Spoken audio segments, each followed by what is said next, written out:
Video आपके exam के लिए मोस्ट इम्पोर्टेंट वीडियो है। क्यों है वो वीडियो के एंड तक पता चल जाएगा। आज के इस वीडियो में हम 20 ऐसे महत्वपूर्ण प्रश्नों को देखने वाले हैं जो आपके 5 अंक वाले प्रश्न हैं। अगर हम बात करें बच्चों, ये 4 क्वेश्चन आपके एग्जाम में पूछे जाएंगे, यानी 20 नंबर आपके श्योर हैं इस वीडियो को अगर आपने एंड तक देख लिया। अगर इसलिए वीडियो को लास्ट तक ज़रूर देखना और नए हैं तो चैनल को सब्सक्राइब ज़रूर कर लें बच्चों, क्योंकि आगे हम और ही ऐसे इम्पोर्टेंट वीडियो आपको प्रोवाइड कराते रहेंगे ताकि एग्ज़ाम में आपको अच्छे नंबर मिल सकें। वैसे बच्चों ये आपके 20 नंबर तो श्योर हैं, लेकिन आज की वीडियो देखने के बाद मैं ये 90% गारंटी लेता हूं बच्चों, 90% मैं श्योर इस बात को कह रहा हूं कि इस वीडियो को देखने के बाद आपके 30 से 40 नंबर के अराउंड नंबर बन जाएंगे। 70 में से आपके 30 नंबर समझ लीजिए बन जाएंगे।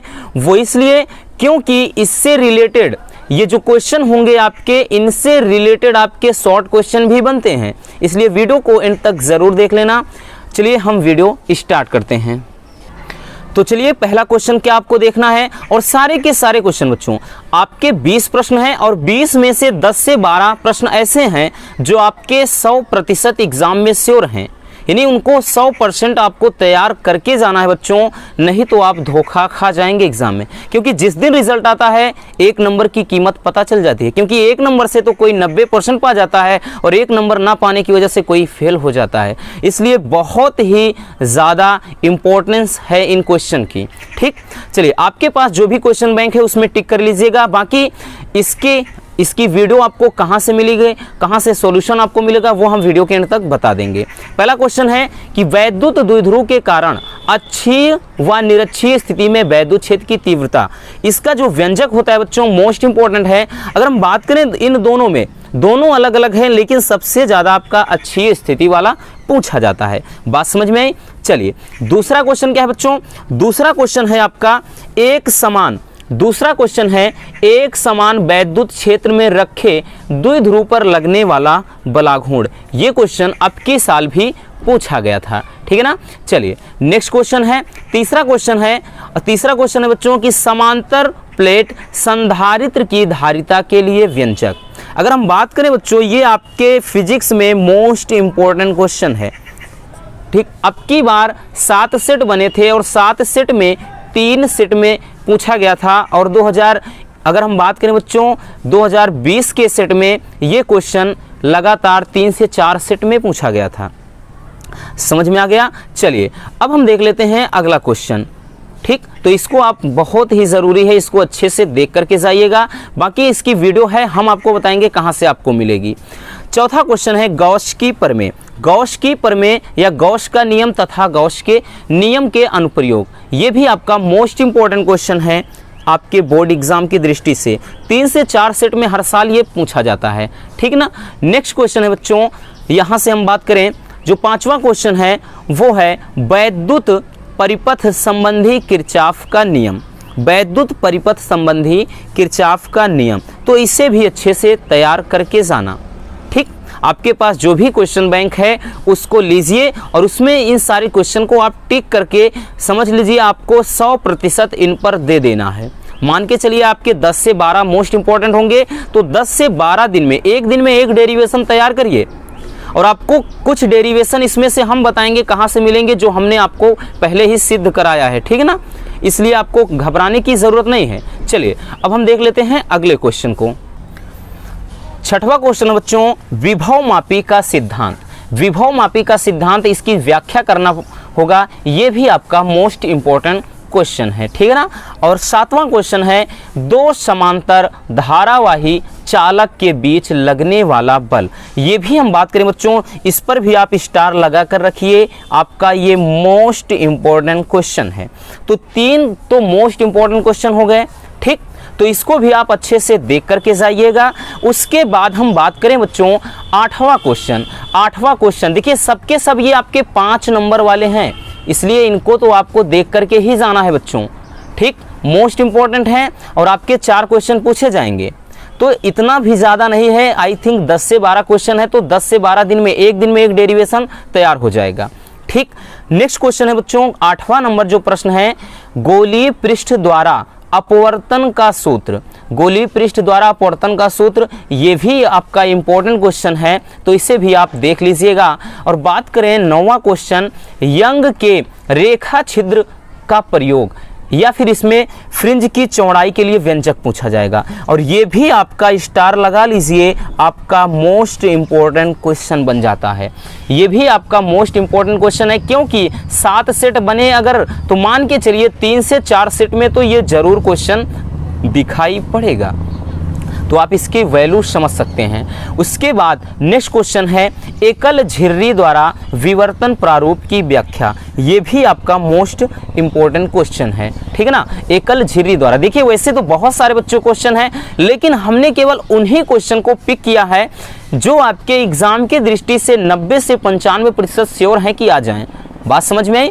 चलिए अगला क्वेश्चन है, हाइड्रोजन स्पेक्ट्रम की व्याख्या। ये भी आपका इंपॉर्टेंट क्वेश्चन है, हाइड्रोजन स्पेक्ट्रम की व्याख्या। और 12वां क्वेश्चन है बच्चों, देखिए इसमें 2 क्वेश्चन इन्वॉल्व हैं, पीएन संधि डायोड का अर्ध तरंगदृष्टिकारी और पूर्ण तरंगदृष्टिकारी। समझ लीजिए कोई ऐसा सेट नहीं जिसमें ये क्वेश्चन ना दिखाई पड़े, किसी ना किसी सेट में ऐसा हो जाए कि ना आए बच्चों, नहीं तो अर्ध तरंगदृष्टिकारी, पूर्ण तरंगदृष्टिकारी, ये इसकी व्याख्या आपको एग्जाम में ज़रूर पूछा जाएगा।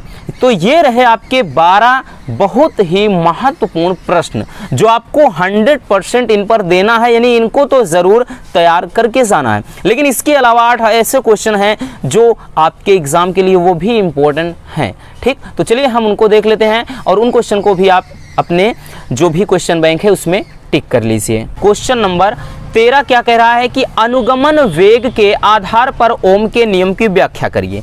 वैसे ये भी आपका काफ़ी ज़्यादा इंपॉर्टेंट है, लेकिन बच्चों इसके पहले जो हमने देखा वो ज़्यादा आपके रिपीटेड क्वेश्चन है। हमने कई साल के क्वेश्चन पेपर को उठाया और उसमें जो देखा रिपीटेड क्वेश्चन उसको हमने पहले मेंशन कर दिया।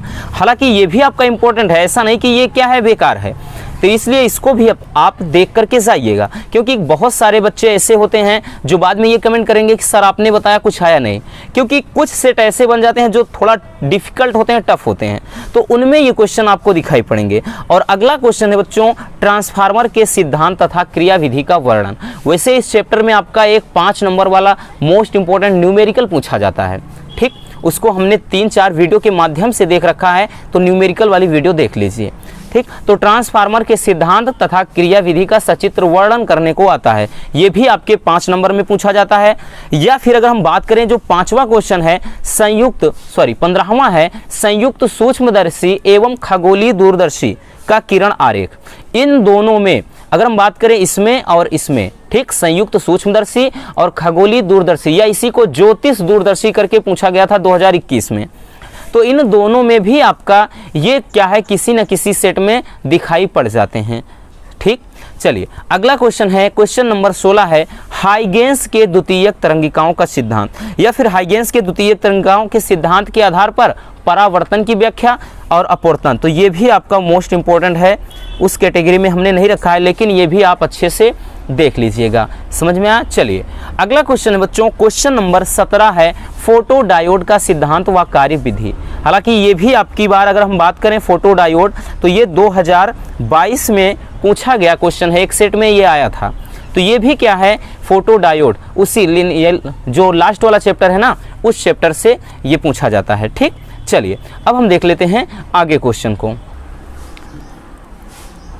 क्वेश्चन नंबर 18 है बच्चों, एलईडी का सिद्धांत, एलईडी का सिद्धांत व कार्यविधि। और 19वां क्वेश्चन है, सौर सेल का सिद्धांत व कार्यविधि। अब देखिए इन तीनों में बच्चों अगर हम बात करें, ये तीनों एक दूसरे से रिलेटेड हैं, यानी पीएन संधि डायोड पर आधारित ये सारे के सारे क्वेश्चन बच्चों पीएन यानी तीनों टॉपिक पीएन संधि डायोड पर आधारित हैं और इसी लॉजिक से रिलेटेड हैं। तो आप एक बार अच्छे से इनको देखते चले जाओगे तो ये तैयार हो जाएगा, बहुत ज़्यादा ये डिफिकल्ट है नहीं। ठीक है ना। तो मान के चलिए फोटो डायोड, एलईडी और सौर सेल, इन तीनों में ये क्वेश्चन भी आपको एक नज़र ऐसे मारकर जाना है, यानी इनको देख लेना है, क्योंकि इस चैप्टर में या तो अर्ध तरंग दृष्टिकारी, पूर्ण तरंग दृष्टिकारी पूछा जाता है, या फिर इन तीनों में से कोई एक आएगा। ठीक, इसलिए तीनों को हमने यहाँ पर रख दिया है ताकि आप इनको अच्छे से देख लीजिए। और उसके बाद हम बात करें एक और बच्चों लेंस वाले चैप्टर से, जो आपका लाइट वाला था उसमें छूट गया था, लेंस मेकर का सूत्र। लेंस मेकर का सूत्र ये भी आपका इंपॉर्टेंट क्वेश्चन है। तो इतने क्वेश्चन यानी 20 ऐसे ये क्वेश्चन है बच्चों, ये जो मान के चलिए आपके 25 से 30 नंबर या 35-40 नंबर तक दे सकते हैं। इसलिए आप इनको अच्छे से देख करके जाइएगा, क्योंकि 5 नंबर में अथवा में ये तो न्यूमेरिकल पूछा जाता है या डेरिवेशन आ जाता है। तो मान के चलिए अगर आप डेरिवेशन करते हैं तो 20 नंबर तो डेरिवेशन के ऐसे ही हो गए, इसलिए इनको अच्छे से तैयार करके जाइएगा। बाकी बात करें बच्चों इसमें से कुछ डेरिवेशन, कुछ इसमें से जो आपके डेरिवेशन हैं ये तो आपके थ्योरी हैं, ये क्वेश्चन कुछ थ्योरी वाले हैं। लेकिन बात करें बच्चों जो आगे हमने 12 महत्वपूर्ण डेरिवेशन को देखा, अगर आप उनको देखना चाहते हैं तो हमने प्लेलिस्ट बना दिया है 12th फिजिक्स इंपॉर्टेंट डेरिवेशन। उस प्लेलिस्ट को चेक करिए, वहाँ पर महत्वपूर्ण जितने निगमन हैं हमने रखा है। बाकी और सारे निगमन ऐसे हैं जिनको कराना है, क्योंकि स्टूडियो का काम चल रहा है इसलिए हम बोर्ड पर नहीं वीडियो बना पा रहे हैं। तो वीडियो अगर पसंद है तो प्लीज़ वीडियो को लाइक कर देना, नए हैं तो चैनल को सब्सक्राइब जरूर कर लीजिए। मिलते हैं किसी और ऐसे मजेदार वीडियो के साथ। Love you, bye bye, take care.